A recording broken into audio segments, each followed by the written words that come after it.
अस्सलाम वालेकुम dear students, I hope कि लास्ट लेक्चर आप लोगों को बहुत अच्छे से समझ आ गया होगा। लास्ट टाइम हम लोगों ने कंप्लीट किया था पेपर क्रोमेटोग्राफी। आज हम लोग स्टार्ट करने जा रहे हैं थिन लेयर क्रोमेटोग्राफी। राइट, आप लोग कहते हो थिन लेयर क्रोमेटोग्राफी ऑलमोस्ट आपके पेपर क्रोमेटोग्राफी जैसा है, लेकिन इसके अंदर हम लोग स्टेशनरी फेस को प्रिपेयर करते हैं और वो आपके पेपर क्रोमेटोग्राफी से थोड़ा डिफरेंट होता है। Right, let's start our topic. आप लोग कहते हो थिन लेयर क्रोमेटोग्राफी की ही एक टेक्निक है जिसको हम लोग इस्तेमाल करते हैं आपके मिक्सचर के कंपोनेंट्स को अलग करने के लिए, और इसको परफॉर्म करने के लिए आप लोगों को ज़रूरत होती है अ शीट ऑफ ग्लास की, प्लास्टिक की या फिर एल्यूमिनियम फॉइल की। ठीक है, आप लोग ग्लास की एक शीट ले लोगे, प्लास्टिक की ले लोगे या फिर एल्यूमिनियम फॉइल की एक शीट ले लेते हो और उसके ऊपर आप लोग कोटिंग करते हो एक thin layer of adsorbent material की, जो कि कुछ भी हो सकता है। यूजुअली अमूमन क्या इस्तेमाल करते हो, सिलिका जेल, एल्यूमिनियम ऑक्साइड और सेलुलोज। ठीक है, एक ऐसा मटेरियल जो अपने ऊपर दूसरे मटेरियल की तह बनाता है और अपने ऊपर किसी और चीज को यानी कि अपने अंदर जज्ब नहीं होने देता। राइट, लाइक आप लोगों ने ये ग्लास शीट ली और उसके ऊपर आप लोगों ने एड्सॉर्बेंट की एक तह लगा दी। अब इसके ऊपर से आपका जो मोबाइल फेस है वो इसके ऊपर से हरकत करेगा, लेकिन इसके अंदर वो जज्ब नहीं होगा। ठीक है, वो इसके अंदर जज्ब नहीं होगा, वो सिर्फ इसके ऊपर से ही हरकत करेगा। ये आप लोगों ने स्टेशनरी फेस तैयार कर लिया। आप कहते हो स्टेशनरी फेस, इसके अंदर क्या था, द लेयर ऑफ एड्सॉर्बेंट। ये जो आप लोगों ने सिलिका जेल या फिर आप लोगों ने यहाँ पे एल्यूमिनियम ऑक्साइड इसके ऊपर लगाया या फिर आप लोगों ने सेलुलोज लगाई अपने इस शीट ऑफ ग्लास के ऊपर। शीट ऑफ आपने ग्लास ली थी या फिर आप लोगों ने एल्यूमिनियम फॉइल ले ली या प्लास्टिक की आप लोगों ने एक शीट जो ली थी उसके ऊपर आप लोगों ने सिलिका जेल की एक तह लगाई है या एल्यूमिनियम ऑक्साइड की या फिर सेलुलोज की आप लोगों ने तह लगाई। ठीक है, ये जो लेयर ऑफ एड्सॉर्बेंट था ये आपका स्टेशनरी फेज हो गया। राइट, और ये जो आपका मोबाइल फेज है, अब यहाँ पे मोबाइल फेज क्या होगा, वही सेम है। मोस्टली एथानॉल, वाटर, एसीटोन हम लोग इस्तेमाल करते हैं या फिर इन सब का हम लोग मिक्सचर इस्तेमाल करते हैं। Right, is rose as mobile phase. अब आप लोगों ने एक दफा अपना स्टेशनरी फेज तैयार कर लिया, अब आप लोग उसके कटिंग करोगे बिल्कुल ऐसे जैसे आप लोगों ने पेपर क्रोमेटोग्राफी में किया था। लाइक अगर आप लोगों ने असेंडिंग क्रोमेटोग्राफी करनी थी तो आप लोग उसकी कटिंग इस तरह से रेक्टेंगल फॉर्म में करते हो, और अगर आप लोगों ने उसके ऊपर रेडियल या फिर आप लोगों ने उसके ऊपर सर्कुलर क्रोमेटोग्राफी परफॉर्म करनी थी तो आप लोग उसकी गोल कटिंग करोगे। राइट, अब आप लोग पहले उसकी गोल कटिंग कर लोगे और उसके बाद फिर बिल्कुल वैसे वैसे उसको परफॉर्म करते चले जाओगे जैसे आप लोगों ने पेपर क्रोमेटोग्राफी में किया था। राइट, चलिए इसको रीड आउट करते हैं। आप लोग कहते हो procedure of thin layer chromatography. First of all we will take special thin layer chromatographic sheet. पहले आप लोगों ने वो क्रोमेटोग्राफिक शीट ले ली जो अभी आपने तैयार की थी यहाँ पर। ठीक है, कोटेड विद द एड्सॉर्बेंट। यहाँ पे ये एड्सॉर्बेंट है, एब्सॉर्बेंट नहीं है। अगर आपके नोट्स के अंदर बी लिखा हुआ है तो आप लोग इसको डी कर लोगे। ठीक है, डॉल वाला डी। ठीक है, अच्छा, coated with the adsorbent and cut it down according to the style of chromatography. और क्रोमेटोग्राफी के स्टाइल के मुताबिक आप लोग उसकी कटिंग कर लोगे। असेंडिंग डिसेंडिंग था तो उसको रेक्टेंगल फॉर्म में करोगे, और अगर तो वो सर्कुलर या रेडियल है तो उसको गोल कटिंग करते हो। कटिंग कर लिया अब आपने। ठीक है, अब दूसरे केस में आप कहते हो इन केस ऑफ असेंडिंग। अब आप लोग अगर सपोज असेंडिंग क्रोमेटोग्राफी कर रहे हो, ठीक है, असेंडिंग क्रोमेटोग्राफी में अब आप लोग क्या करते हो, a line has been drawn on the bottom side. आप एक लाइन को ड्रॉन करोगे ऑन द बॉटम साइड, निचली साइड पर आप लोग एक लाइन ड्रॉन करते हो, और ये लाइन कैसी होनी चाहिए। और अच्छा, and in the case of descending the line is drawn on the upper of the chromatographic paper. और अगर आप लोग डिसेंडिंग कर रहे होते तो यही लाइन आप लोग ऊपर की जानिब इसको ड्रॉ करते हैं। ड्रॉ कर लिया आप लोगों ने, और अब आप लोग कहते हो ये लाइन जो है ये बेस लाइन कहलाई जाती है। The distance of this base line from the final edge is 2.5 centimetre. और इसका फाइनल एज से इसका जो फासला है वो 2.5 सेंटीमीटर होगा। राइट, फिर the sample is applied in the centre of the base line. इस बेस लाइन के दरमियान पर आप लोग सैंपल प्लेस करते हो। सपोज यहाँ पर मैं सैंपल इस्तेमाल करती इंक। ठीक है, मैंने रेड इंक इस्तेमाल की और मैं ये देखना चाह रही थी कि मेरी जो रेड इंक है वो कितने कंपोनेंट्स से मिलकर वो लाल रंग बना है। राइट, फिर आप लोग कहते हैं applied into the mobile phase. अच्छा, and the sheet is applied into the mobile phase in a chromatographic tank. अब मैंने अपनी इस शीट को उठाया और अपने क्रोमेटोग्राफिक टैंक के अंदर इसको प्लेस कर दिया, रख दिया। आफ्टर द अप्रोप्रिएट टाइम मुनासिब वक्त के बाद the components of the sample will separate, जो मेरे सैंपल के जो कंपोनेंट्स थे, हिस्से थे, वो अलग अलग हो गए। And finally RF value of each component is calculated, और बिल आखिर मैंने हर कंपोनेंट का आरएफ वैल्यू मालूम कर लिया, राइट। इस लेक्चर के एंड पे मैं आपको बताऊंगी कि हम लोग आरएफ वैल्यू कैसे कैलकुलेट करते हैं। फिर in case of circular chromatography में मैंने क्या किया, the sample is applied in the centre and thread has been passed in through the centre and the mobile phase will move under the capillary action. आप लोगों का जो circular chromatography थी उसके अंदर मैंने सैंपल को दरमियान में प्लेस किया। बिल्कुल कैसे, इस तरह से मैंने दरमियान में उसको प्लेस किया, और प्लेस करने के बाद उसके दरमियान में से मैंने धागे को गुजारा, बिल्कुल इस तरह से, ठीक है। धागे को गुजारा, नॉट लगाई, और उसके बाद उसको नीचे से खींच दिया, और इस धागे को मैंने डिप कर दिया अपने मोबाइल फेस के अंदर, ठीक है। मोबाइल फेस के अंदर मैंने डिप कर दिया, और फिर जो मोबाइल फेस था उसने हरकत करना स्टार्ट की, will move under the capillary action, यानी कि आहिस्ता आहिस्ता से उसने हरकत करना शुरू कर दिया।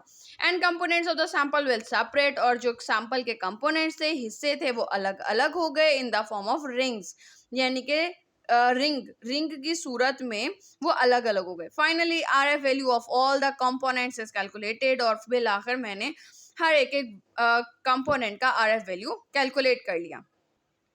इसके बाद आप लोग कहते हैं इन केस ऑफ रेडियल क्रोमेटोग्राफी, यानी कि रेडियल क्रोमेटोग्राफी में the sample is applied across the centre, जो सैंपल था उसको मैंने अप्लाई किया यानी कि सेंटर से दूर, ठीक है। जो मेरा मरकज था यानी कि मेरा पेपर का सपोज ये मेरा पेपर था, गोल मैंने कटिंग की थी, ये दरमियान सेंटर था, इससे दूर मैंने यहाँ पर एक अप्लाई किया और एक मैंने यहाँ पर अप्लाई किया सैंपल, ठीक है। एंड लाइकवाइज, और बिल्कुल उसी तरह से जैसे मैंने सर्कुलर में किया था, अपने धागे को मैंने यहाँ दरमियान में से गुजारा, ठीक है, ऊपर से नॉट लगाई और नीचे से धागे को खींच लिया। धागे को खींचने के बाद मैंने उस धागे को डिप कर दिया, likewise dip in the mobile phase, मैंने अपने धागे को मोबाइल फेस के अंदर उसको डुबो दिया, डिप कर दिया। And the components of sample will be separate in the form of arc, और जो कंपोनेंट्स थे सैंपल के वो अलग अलग हो गए in the form of arc यानी कि कॉस कज़ा, बिल्कुल इस तरह से, यानी कि कॉस की सूरत में इस तरह से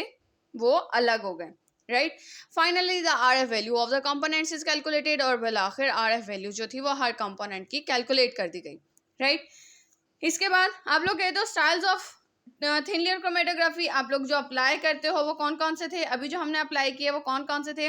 नंबर 1 हमने अप्लाई किया असेंडिंग क्रोमेटोग्राफी, फिर डिसेंडिंग क्रोमेटोग्राफी, फिर सर्कुलर क्रोमेटोग्राफी, और फिर रेडियल क्रोमेटोग्राफी। अगर आपके इन नोट्स के ऊपर यहाँ पर पेपर क्रोमेटोग्राफी लिखा हुआ है तो आप लोग इस चीज़ को कट कर दोगे और यहाँ पे लिखोगे thin layer chromatography can be done by the following styles, ascending, descending, circular and radial, right. अब हम लोग देख लेते हैं इसके एप्लीकेशंस के, हम लोग थिन लेयर क्रोमेटोग्राफी को कहाँ कहाँ इस्तेमाल करते हैं। हम लोग इसको इस्तेमाल करते हैं in the determination of the components a sample contain, या सॉरी अ प्लांट कंटेन, यानी कि एक पौधा अपने अंदर कौन कौन से कंपोनेंट्स रखता है उसकी डिटर्मिनेशन यानी कि उसको मालूम कर सकते हैं हम लोग by using thin layer chromatography, क्योंकि उसका कंपोनेंट्स अलग अलग होंगे, हमें मालूम हो जाएगा कि आपके प्लांट के इन प्लांट्स में से कौन से हिस्से को हम निकाल के उसके अंदर कौन कौन से कंपोनेंट शामिल हैं वो हमें मालूम हो जाएगा। Number 2 monitoring organic reaction, organic reactions को हम लोग मॉनिटर कर सकते हैं, देख सकते हैं उनको। Analysing ceramides and fatty acids, हम लोग क्या करते हैं, हम लोग फैटी एसिड्स को और सेरामाइड्स को एनालाइज कर सकते हैं यानी कि देख सकते हैं, जांच पड़ताल कर सकते हैं। फैटी एसिड्स अच्छा सेरामाइड्स क्या होते हैं, सेरामाइड्स जो हैं वो लिपिड्स की ही एक किस्म है जो कि हमारी जल्द के अंदर मौजूद होती है, जो कि हमारी जल्द को मॉइस्चराइज रखती है, ठीक है, नमी वाला रखती है, और हमारे जो जल्द के अंदर जो नमी मौजूद है, जो मॉइस्चराइजिंग जो इफेक्ट है उसको ज़ाया होने से बचाती है, राइट। फिर डिटेक्शन ऑफ द पेस्टिसाइड्स और insecticides in the food and water, पानी के अंदर या खाने के अंदर इंसेक्टिसाइड्स मौजूद हैं या फिर पेस्टिसाइड्स मौजूद हैं तो उनको डिटेक्ट करने के लिए हम लोग इसको इस्तेमाल करते हैं, यानी कि उसको जांचने के लिए, उसको मालूम करने के लिए हम लोग इसको इस्तेमाल करते हैं। इसके बाद analysing the dye composition of the fibres, यानी कि आप लोग फॉरेंसिक्स साइंसेस के अंदर, यानी कि जो भी ये जो जांच पड़ताल वाली साइंसेस होती है, लाइक आप लोग कहते हो जहाँ पर इंस्पेक्शन की जाती है, उसके अंदर आप लोग फाइबर्स में आप लोग ये मालूम कर सकते हो कि जो डाई की कंपोजिशन क्या थी, ठीक है। यानी कि एनालाइज कर सकते हो डाई की कंपोजिशन को, कि आपका जो रंग था वो किस किस चीज़ से मिलकर बना हुआ था, कौन सा रंग जिससे आपने अपने फाइबर को, अपने कपड़े को रंगा हुआ था, राइट। फिर identifying the compounds present in a given substance, आप लोग ये मालूम कर सकते हो कि आपके दिए गए सैंपल के अंदर कौन कौन से कंपाउंड्स जो हैं वो मौजूद हैं, उनको आइडेंटिफाई कर सकते हो। Essaying the radio chemical purity of radio pharmaceuticals, आप लोग रेडियो फार्मास्यूटिकल्स के खालिशपन को मालूम कर सकते हो, ऐसे कर सकते हो, यानी कि एनालाइज कर सकते हो, उसकी जांच पड़ताल कर सकते हो कि आपके रेडियो फार्मास्यूटिकल्स जो हैं वो कितने प्योर हैं। रेडियो फार्मास्यूटिकल्स एक्चुअली ऐसे एजेंट्स होते हैं जिनको हम लोग इस्तेमाल करते हैं मालूम करने के लिए मेडिकल प्रॉब्लम्स और ट्रीट सर्टेन डिजीजेस, यानी कि मुख्तलिफ किस्म की या फिर मखसूस किस्म की बीमारियों का इलाज के लिए हम लोग इनको इस्तेमाल करते हैं, और दूसरा मेडिकल प्रॉब्लम्स को डायग्नोज यानी कि उनकी तशखीस के लिए हम लोग इसको इस्तेमाल करते हैं, रेडियो फार्मास्यूटिकल्स को, राइट। इसके बाद लास्ट में हम लोग आर एफ वैल्यू देख लेते हैं। R F value is the ratio between the distance covered by any substance to the distance covered by the mobile phase, right. Like अगर हम लोग मालूम कर रहे थे इसके अंदर, ये चीज़ हम लोग ऑलरेडी पढ़ चुके हैं, लेकिन इस चीज़ को थोड़ा सा रिवाइज फिर से कर लेते हैं कि सपोज आप लोगों ने यहाँ पर बेस लाइन लगाई थी, यहाँ पे आप लोगों ने सैंपल प्लेस किया, और आप लोग कहते हो कि यहाँ से आप लोगों ने जब इसको अपने क्रोमेटोग्राफिक टैंक के अंदर रख दिया प्रॉपर टाइम के बाद, आप लोगों ने देखा कि आपका जो कंपोनेंट था वो आपका जो मिक्सचर था वो चार कंपोनेंट से मिलकर बना हुआ था, और वो सेपरेट हो गए हैं on the basis of their polarity, ठीक है। तो अब आप लोगों ने इसको बाहर निकाल लिया और फिर इसको ड्राई किया, ठीक है। आपने देखा कि आपका सॉल्वेंट यहाँ तक जा रहा था और उस मजीद उसने कोई भी कंपोनेंट अलग नहीं किया, तब आप लोग यहाँ बेस लाइन से लेकर यहाँ तक का डिस्टेंस मेजर कर लेते हो और उसको लिख लेते हो। सपोज वो 8.5 सेंटीमीटर था, फिर आप लोगों ने देखा कि आपका पहला कंपोनेंट 2 सेंटीमीटर पे कम अलग हो गया, दूसरा 3.5 सेंटीमीटर पे और तीसरा 5.5 सेंटीमीटर पे। अब आप लोग एक कंपोनेंट का आर एफ वैल्यू मालूम करना चाहो तो आप कहते हो 2 सेंटीमीटर डिवाइडेड बाय 8.5 सेंटीमीटर, तो आपका ए कंपोनेंट की आर एफ वैल्यू आ जाएगी। बी कंपोनेंट का करना चाहते हो तो distance covered by the substance over distance covered by the solvent, आपके सॉल्वेंट ने कहाँ तक मूव किया था, यानी कि 3.5 डिवाइडेड बाय 8.5 सेंटीमीटर। इसी तरह से सी का करोगे और इसी तरह से ये डी का कर लोगे, ठीक है। डी का अलग से मालूम कर लोगे। आज का लेक्चर यहीं तक का। आई होप कि आज का लेक्चर आप लोगों को समझ में आया होगा, और अगर आपको कोई भी क्वेश्चन हो तो आप लोग कमेंट सेक्शन में मुझसे क्वेश्चन कर सकते हैं। Thank you so much. Allah Hafiz.